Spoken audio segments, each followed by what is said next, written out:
That was Lighthouse by Kelly Clarkson, and I'm Bree with BS in the afternoon from 2 p.m. to 6 p.m. Monday through Friday.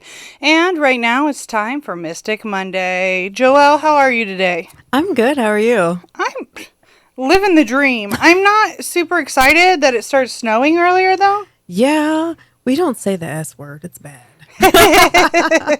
Yeah, I'm like in a dress and sandals, and I'm ready for it to be spring.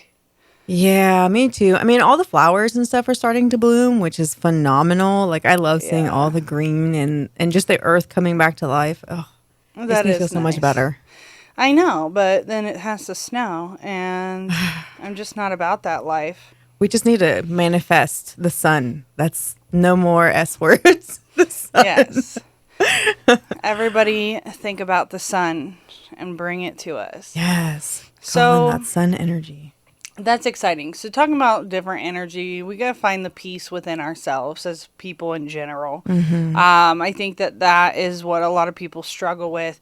Is they're constantly worried about something, whether it's they're worried about tomorrow, they're worried about a relationship, their job. They're always worried about something.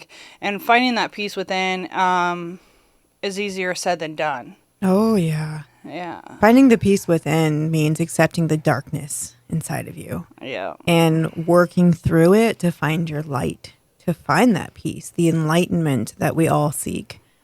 Yeah. And it's hard work. It's not for the faint of heart. Yeah. I think a lot of people think it's just easier just not to do it. Yeah, I mean, it is, because you don't have to acknowledge your trauma. You don't have to acknowledge your pain. You don't have to acknowledge any of those things. And sometimes it's okay if that's how you want to be. Just know that you're going to have a hard time and you're going to struggle and you might not find that peace that you're seeking. But when you fully dedicate yourself and your life to changing the way you move, to erase those self-limiting belief systems, then you learn to find your own peace inside. You make peace with your demons or your monsters, and you learn how to walk in this world softer. Yeah, I like that. I like how you put that. Today I'm trying to find the peace within. I'm stressed out, but I think that that's normal. If you don't have your stressed out days, then you don't have your days of I don't know. Yeah. Easy street. That's what I'm going to call it, just because it sounds funny. Yeah. Well, and I think that the hard days are the days where we need to sit and acknowledge what it is that's stressing us, what it is that's triggering us, because that's how you learn. That's how you grow. That's how you heal. When you're triggered by something, you have to process it. You got to cry. I mean, I've cried the past 2 weeks. So, but when you do the healing, when you're really involved in it, that's what you do. You honor the spaces of that pain, of whatever it is that's causing anxiety. You work through it. You learn, you talk, and you grow, and you find peace with that peace, Oh, yeah. That's heavy. Oh, yeah. I know. It can be. Finding peace with the peace. Finding peace inside of the peace. Yeah. So when it comes to relationships, I always think, and I when I say relationships, I mean friendships, family members, all of it together. I think that people can put themselves in their own turmoil. Oh, yeah. And sometimes you don't necessarily have to cut that person off, but do you have any advice for people who are trying to get away from that negativity? Putting boundaries up is probably the biggest thing you can possibly do. Even if you're not at a place where you can cut those people out of your life, it's absolutely important that you set boundaries with those people.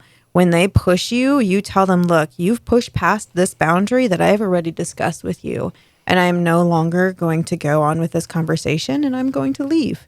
But you have to remain strong and firm in those boundaries.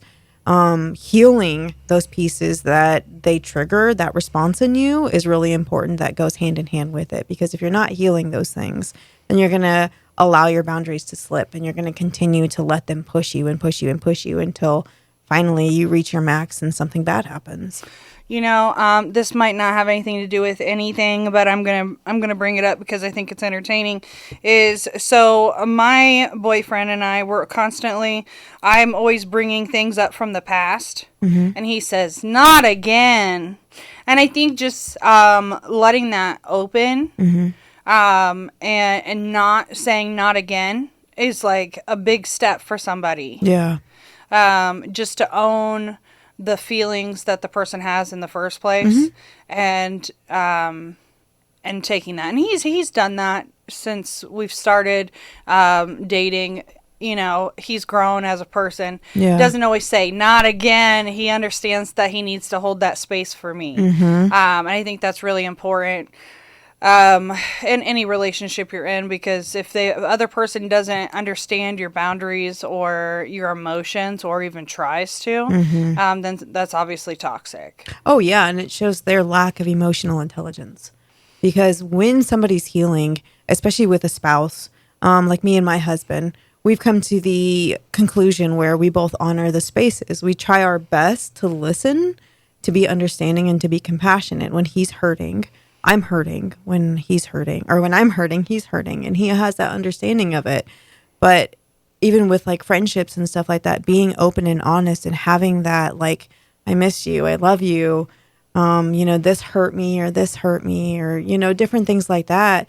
And just being able to hold that space and have that firm understanding of compassion and love for each other helps to heal those different wounds and teaches us how to have healthier relationships with people. Yeah, exactly. I don't even have anything to add to that because you got it. And I think that the more that you build healthy relationships with people, the more you find your inner peace as well. Yeah. Well, there's this meditation that I really like. You cannot love others until you love yourself. And that's where it really comes down to. The relationship that you have with yourself is the most important. So doing mirror work, sitting with yourself in the silence, listening to your own personal medicine inside of yourself is so important, because then it teaches you, this is my boundary, and I'm no longer going to allow others to steal that from me, because I have found my peace inside. Yeah, I think doing journey work with you and things like that, it always resonates with me when you say I'm worthy of love. Because a lot of people are like, yeah, I'm worthy of love. But when you sit down and think about it, like, you don't act like you're worthy of love. Yeah. You're trying to either get somebody's approval, some acceptance from somebody that isn't accepting you for who you are. Yep. And things like that. And I think that that's really important, because for just to be at peace with yourself, is to love yourself and understand that you are worthy of love, and we're all worthy of love. Oh, yeah. And it's hard coming to that conclusion of being like, oh, I am worthy of love. Like you said, most people think, oh, yeah, I'm worthy. It's fine. This is fine. Well, do you really feel that way? Exactly. Or are you just masking it because you don't want to feel the emotions that come with not feeling that way? And it's through trauma that you've experienced those different things. But when you really sit with them, like when we do journey work, when you sit with that, like, you are worthy of love, you are loved, you are held, you are sacred, it really resonates deep inside of people. And they're like, oh my gosh, like I really am, like, and this is hard, you know? Yeah. So. I'm aware. I know.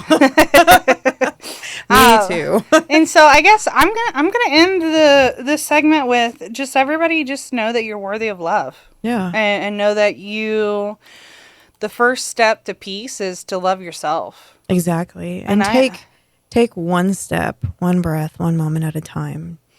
Yeah. Put your hand on your chest, feel your heart, and love yourself. Yep. And that's all the things that matter. Exactly. Yeah. All you need is love. Thanks for having this conversation with me today, because I think it's true. All we do need is love. Whether it's snowing outside, whether it's sunny outside, if you can love yourself and realize your self-worth is a lot, and you're worth a lot, and we see that. And so it's easier to kind of see it for yourself when you hear it. Exactly. So, all right. Okay, well, thanks. It's been a good day. We'll be back right after this with the pun of the day. Thank you, JoElle, for being on the show today. Thank you.